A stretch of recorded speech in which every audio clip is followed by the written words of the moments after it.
and couldn't figure out how the other two senators who got there the same year as me were doing so much more. And it's because they were in those rooms and making those connections. And I figured that out when I got back. And so that is something that I really strive to do is to continuously build trust with my members, to continuously build that relationship.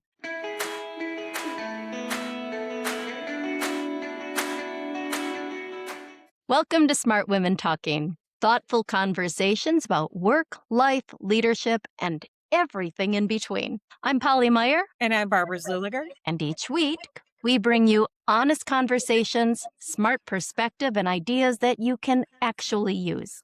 So today, I have the absolute joy of introducing someone very special to me, my own daughter, Senator Julia Coleman. And Julia has been breaking barriers in Minnesota politics. She was the youngest woman ever elected to the Minnesota State Senate, and she did it while she was pregnant and raising children. From navigating the state capitol halls as a new mom to showing what's possible for women who want both leadership and family.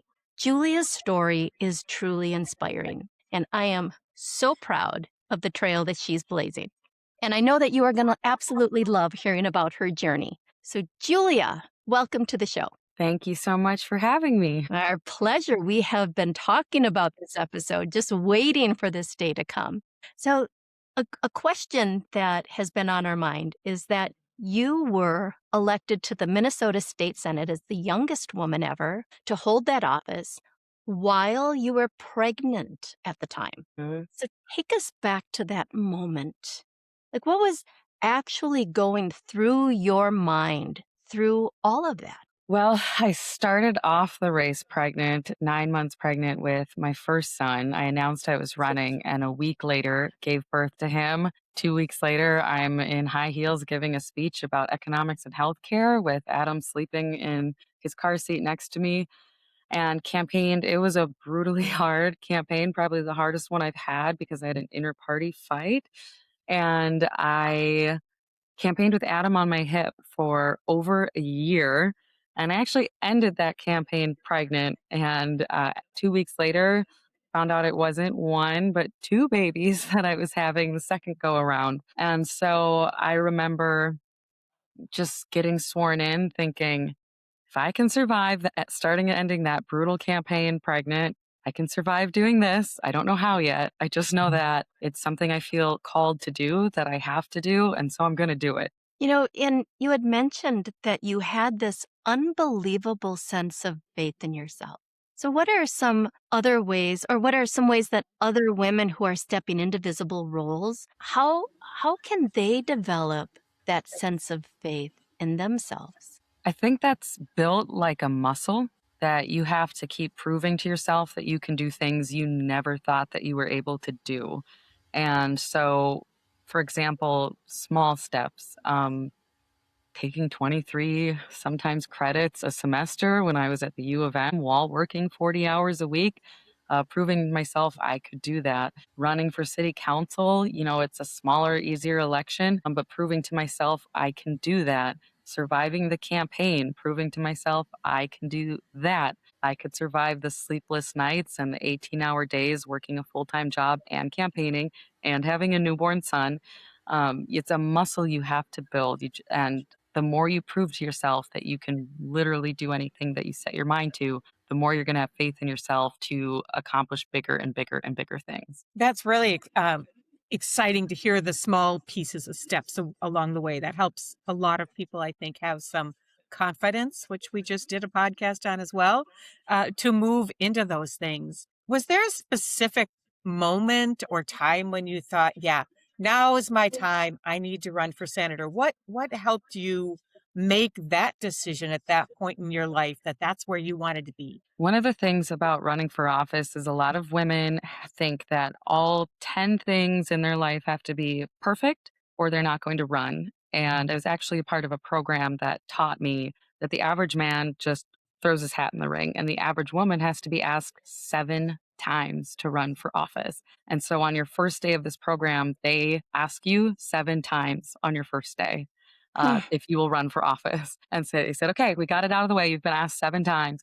And one of the things you learn is that the timing is never going to be great. And so when I'm 9 months pregnant and my state senator surprises everyone by saying he's not running for reelection, the timing couldn't possibly be worse. But it also, if you really look around to the things that you're not considering, the timing also couldn't be better because the motivation that I had now that I was bringing another person into the world to really roll up my sleeves and have a say in how that world was going to be shaped, that makes the debates till 5 a.m. worth it. That makes having people say some of the worst things I've ever had said to me worth it. It makes the campaign stress worth it. And I'm not sure I would have had that motivation if I had waited till I was an empty nester and had a large 401k to live off of and all of that stuff. So the moment kind of just hit me more than I chose it. Oh, and you definitely bring coming in at that point, right? You bring a different energy, a different viewpoint to the Senate compared to if you had waited, right? So what was it like in the room? I mean, you walked in, first of all, pregnant, and then with this tiny little person with you. What was the culture and the dynamics like in that room when you walked in? It was very interesting because we've seen a lot of turnover since I got elected in the Senate, but at the time, there were a lot of people who had been serving together for 10 or more years. So there were all these strong relationships built. There were people who knew the ropes. And so you walk in thinking, oh, someone's going to hold my hand along the way. No, that is not the culture of the Senate. It is ask questions and figure it out. But when you come in, you are brought in into a team, and that's the most helpful part is in order for the team to be successful, everyone in that unit has to be successful. So while we're not holding your hand, telling you what bills to drop, telling you how to message everything perfectly or how to run your office exactly, nobody wants to see each other fail, and it feels more like a family. It has always felt a bit like a good old boys club. There's not a lot of women here, but there are certainly men that have stepped up to the plate to make sure to integrate me into that culture. You had mentioned in a previous response that people said some of the worst things that you have ever heard said to you. Mhm. So you showed up visibly pregnant in a space that was not designed for you. When people would say terrible things to you, that they doubted whether you could manage your role as a senator while pregnant or with twins or with raising a family, quite frankly, those kinds of remarks can chip away at anybody's confidence. So two questions come out of this. How did you move forward without internalizing those remarks? And tell us about some positive ways that people did respond to your situation. That's a good question. So, when I first started running for office, even just at the city council level, my husband was very, very, we'll say blunt about it. If you're going to be sensitive about what people say about you or to you, find another career. Like, this is not for you. Don't read the comment section. Don't do this if you don't think you can handle it.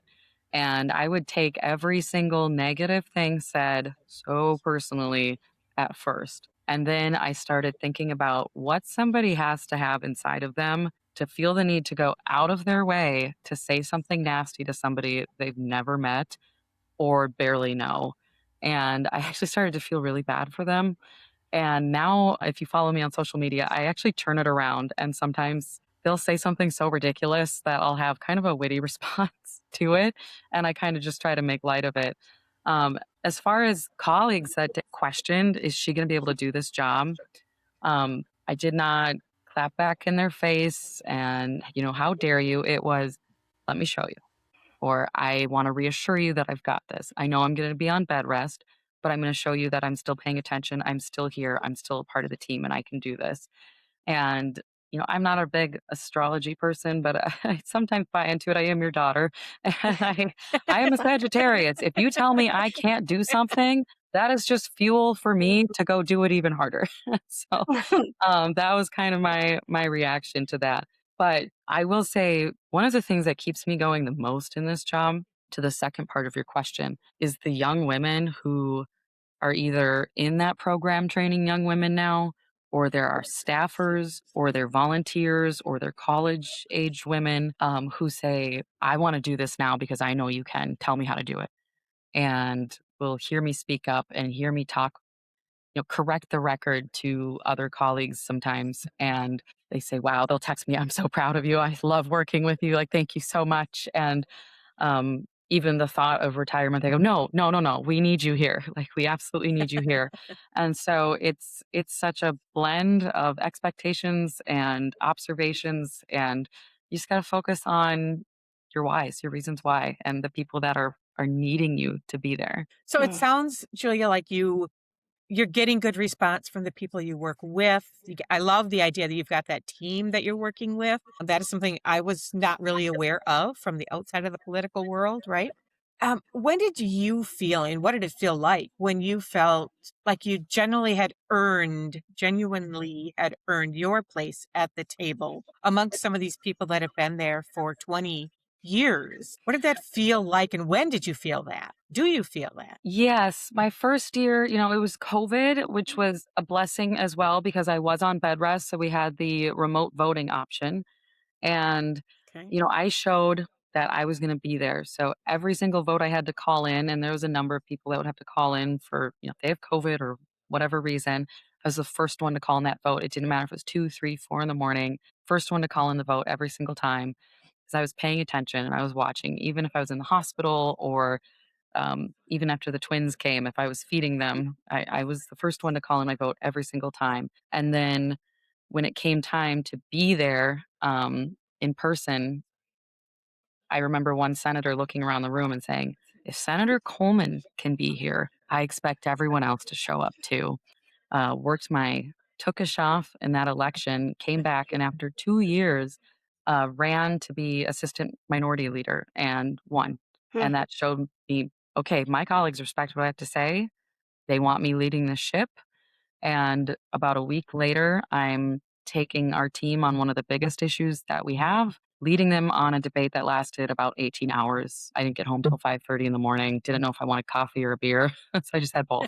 And, and that was when I knew, okay, they've seen I can do this, and they want my voice in this room. And so that's when I knew. That's exciting. What were the unwritten rules? What were the dynamics? What were the things that only come from being in it? That there's so much more to the job than just writing your bills and debating on the floor and strategizing a way to victory, counting votes. That the relationship building is the most important thing you can do for yourself. And so if you're just going to come and clock in when we gavel in and then go home, you are missing out on one of the most important aspects of that job.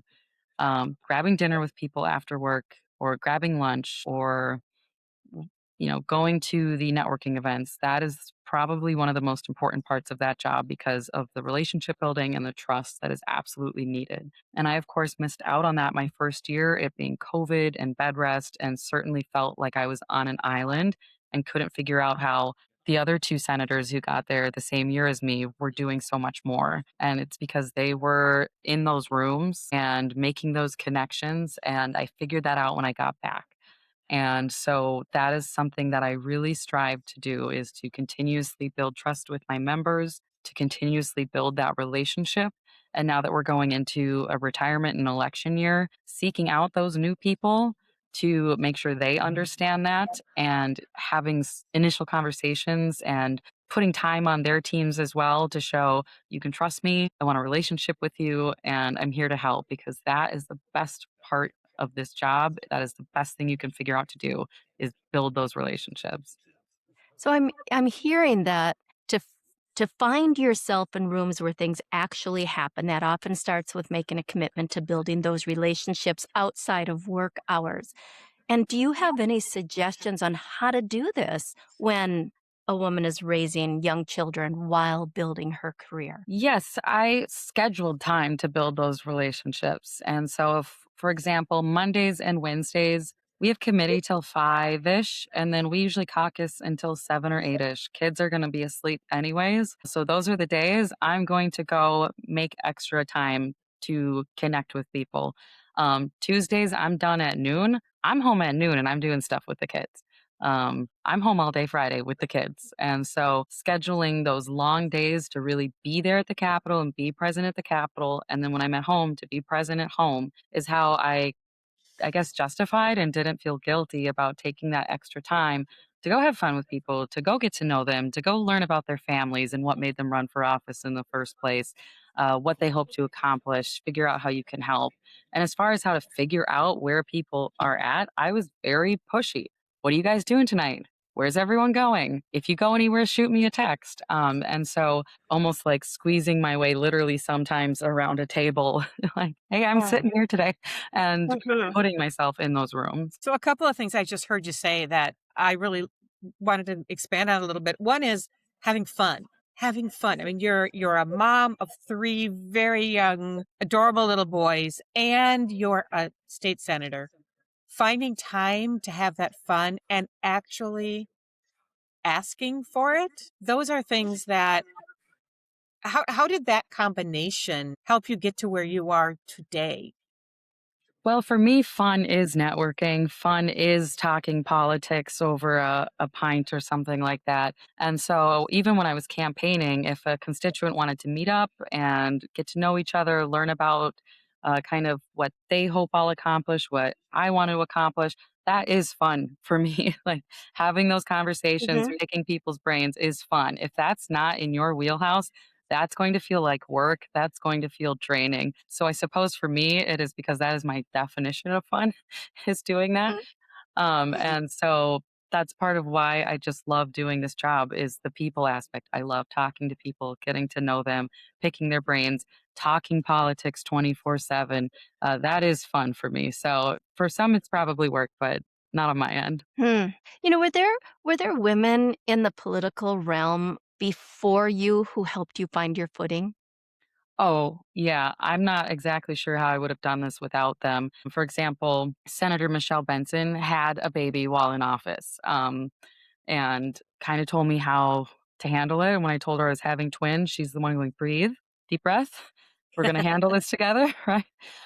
Senator Karin Housley, they always assign a more senior member to a freshman. She's been my seatmate for 6 years, and we're in similar districts. And I can't tell you how often I'm calling her about a vote on something or asking for guidance on things. I can't imagine not having had Karin Housley sit next to me the whole time. Senator Julie Rosen, who's retired now, was the first person to look at me in caucus and go, "What do you think? You're not speaking up. What do you think? Why are you being so quiet? Talk, Wow, I tell us love what's that. on your mind." And then furthermore, there's kind of an unspoken rule that until somebody is officially the Republican or Democrat on a ballot, people do not, like other elected officials, are not really supposed to get involved. Wait until they are the official person for your team on the ballot. And when these women of the Senate learned that I was running, they broke that rule. They were helping me organize fundraisers. They were showing up and speaking to voters on my behalf. They were Love that. made sure that I was going to be in their club because they knew how important it was that we got more women in, particularly young women, particularly women raising young children. And that voice was just desperately missing. And so they are my support system. It's since retirements, it's dwindled quite a bit. So I have a feeling I'm going to be trying to get more in, and I'll be their support system now. But it gave me the confidence I needed to feel like I could break into this group of people. That's awesome. It's great to have that kind of support around you. Did you ever feel like you had to choose between being taken seriously as a leader and being seen as a mother? I know a lot of people sometimes feel like they have to work as if they don't have a family and parent as if they don't have a job. Was that a challenge for you? How did you handle both of those things? The first year that was kind of non-COVID and we were all in person, I think the twins were 8 months old and Adam was 2, and so I had 3 under 3 at that point, and I remember whenever I was at the Capitol, I felt like I should be home, and whenever I was at home, I felt like I should be at the Capitol, and it took me a while to finally put mentally in boundaries with each because with each role, whether it's public service or motherhood, if you let them, they will take 100% of you 24/7 and you will have nothing left to give. And I'm a very big fan of you can't pour from an empty cup. So it certainly took a while for me to let go of the guilt. And I actually worked with a life coach to schedule out my life. She said, your schedule is a reflection of your priorities. Your priorities are telling me you don't care about your sleep, you don't care Oh, about your fitness, you don't care about your friends. You don't care about anything other than work and kids. And so, scheduling in, I arranged my work schedule, my meeting schedule. I mean, if you let people, they will take meetings with you from 8 a.m. to 8 p.m., Monday through Saturday, to talk about this job. And she said, okay, you're going to move all the lobbyists to this little time slot. They can't make that work. That's their problem. You're going to move your kids to this slot and this slot and this slot, and you're going to get childcare for when you're at work. And you're going to go to the gym this day. I know you want to spend that extra hour with the kids, but you are going to go to the gym this day. And so I no longer feel that I need to be living at the Capitol, and I no longer feel like I need to be the stay-at-home mother who is never leaving her kids. They have had some great experiences with grandparents and caretakers and, even coming to see mom at the Capitol. Sometimes I do blend those roles if I miss them and I've been stuck there all week. So, no, I do not feel guilt. I do not feel like I can't do both. You can do both if you have realistic expectations and are just present where you need to be. You know, speaking of presence, so your presence at the Capitol, when you were young and pregnant and then you were a mother of three, Julia, that sent a message whether you intended it to or not. And I'm curious, what do you think that message was? That motherhood does not disqualify you from leadership. And there are women that have come in after me who've had children in office that said, you paved that way. I know I can do it because of you. And there are women that are still working their way up to it. They are interning, they're running for their local school board or something along those routes. And they say, you did it. And now I know I can do it. And that is such a motivating factor for staying in such a brutal job sometimes is who's watching? Who's watching and what are they witnessing? And I would have to say, if I hadn't seen as an intern, Senator Benson holding her baby in her office and getting that job done, I don't know if I would have thought I could do it. And so seeing people come before is incredibly important. And that is certainly a reason why I dedicate so hard to both roles, but also not losing my mind and having balance in my life as much as possible. have you seen things change, like other women who have come after you, conversations that you have been privy to that maybe happened in part because you came before that? What have you seen change for women in the room? After the election of 2022, a lot more young women got elected, and some of them started having babies. And things that I tolerated because I just thought this is the way it is, and I don't want to complain, and I just want to be a part of this and show I can do it. Was we found out it's no longer working. For example, Senator Verbatim had her 6-month-old baby on the floor. He's sick, and the rule is no children on the floor. And she got marched off the floor with her baby and kicked out, and had to go set her baby down and come back in to vote. I had to bring my sick 3-year-old once, and I just have him hand on the door outside the Senate where public can access. Baby, don't move. Mommy's gotta run in and vote. But I couldn't participate in debate because I had to sit in the hallway with them and come in and out and vote. And seeing another senator go through that, I said, that's enough. This is BS. And so we actually worked to change the rule. And for the first time in the Senate history, children are allowed on the floor with their parents in those kind of emergency situations. Everyone has a childcare hiccup. Everyone has a reason that sometimes kids just have to be there. And unlike a job where I can call out sick, I can't call out sick. No one's allowed to vote for me. No one's allowed to debate for me. I have to be there to do those things. And so we are starting to change that culture to make sure that every mom that comes after us is going to have an easier time not having to pick between the role and the family. Wow, what an impactful change too, right? Where you're not limited. You know, it's actually making room for reality on the floor now when it comes to children that we have if they're not feeling well. Because as you said, nobody can vote for you, nobody can debate for you. So to actually make space for the reality of motherhood, and I'm curious, what's still broken? Right? Like, what does the room still get wrong for women for young leaders, for mothers in public life? Well, there used to be a daycare at the Capitol, and actually, I believe it was Governor Ventura who closed it down. And not only was that great for elected officials, but a lot of staff work the long hours alongside of us and have growing families. And I was actually trying to work with Melissa Hortman to open that back up, and that conversation's obviously since been set aside. But that's something I'd like to see. My kids won't go there; I live too far away, but for the staff and the elected officials and even the community members that live around that area, and people that came before me that utilized it said that that was such an asset for working parents in the legislature, whether they're elected or not. Uh, Furthermore, I will say when we have those really long debates, um, there's no breaks. There's no breaks for eating. There's no breaks for resting. There's no breaks for pumping. And so I lost my ability to breastfeed the twins as a result of that. Another senator lost her ability to breastfeed her baby as a result of that because you can barely, like, sometimes you'll run to the restroom really quick and all of a sudden it's ding ding ding ding ding ding, time to vote, and you have to like speed wash your hands and run back. There's no time to take care of what you need to take care of in order to feed your babies, and that's because the system was designed by men for men. I mean, women couldn't even vote when the state senate was created. And so I think that's something that, should I ever be in a leadership position in the majority, I would like to make sure that, are the mothers here getting time to pump and eat and chug water and all of that?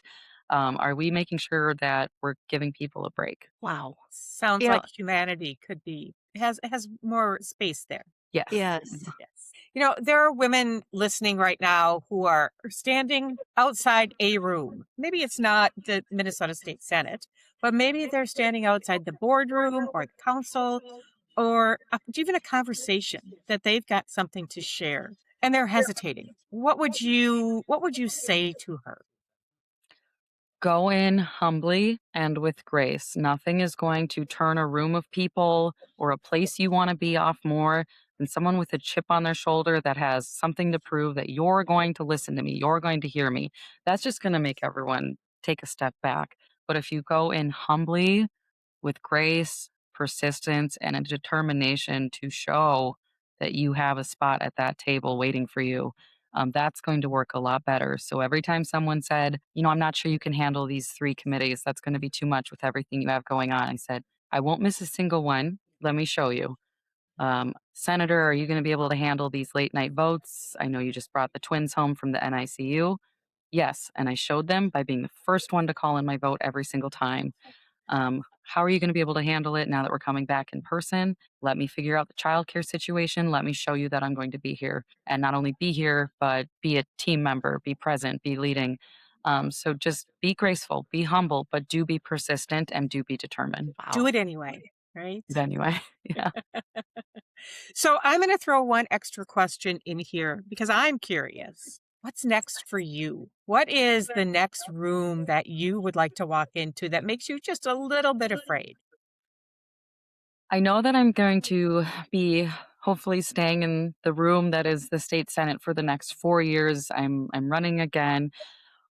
But what scares me a little bit is, what am I going to do next? I don't know if that's going to be a boardroom or being like my mom and being an entrepreneur or maybe higher office. I don't know what room I'm going into next, but I know I'm going to have to grow.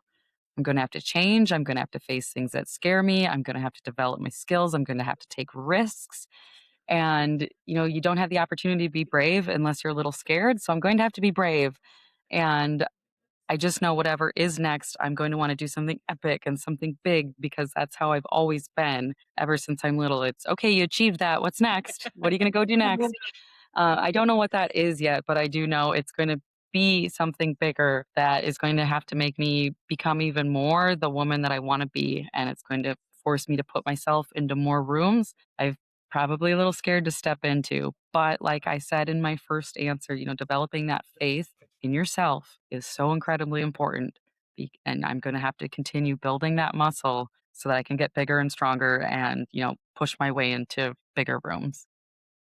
I Julia, love if that. I did not know you and this is the first time I met you, I would feel compelled to tell you how deeply inspiring you are. And I'm so Thank happy. you. Your mom. They really are. Thank you. Nothing like a little nepotism to start the day. But heartfelt, Yes, heartfelt. Yeah, yes. it's heartfelt nepotism. Thank you, Senator Coleman, for spending time with us and our listeners today. I do know that you've inspired a lot of other women, those who are listening to our podcast, those who are watching you, whether you're aware of it or not, and not just young women, but women in general and other people to step out of their comfort zones and jump into that room where things happen, because that's what you've done and you continue to do. And I'm really inspired by hearing your story today. If this conversation resonates with our listeners, and I know that it will, share it with a friend, subscribe, and join us next time for another episode of Smart Women Talking.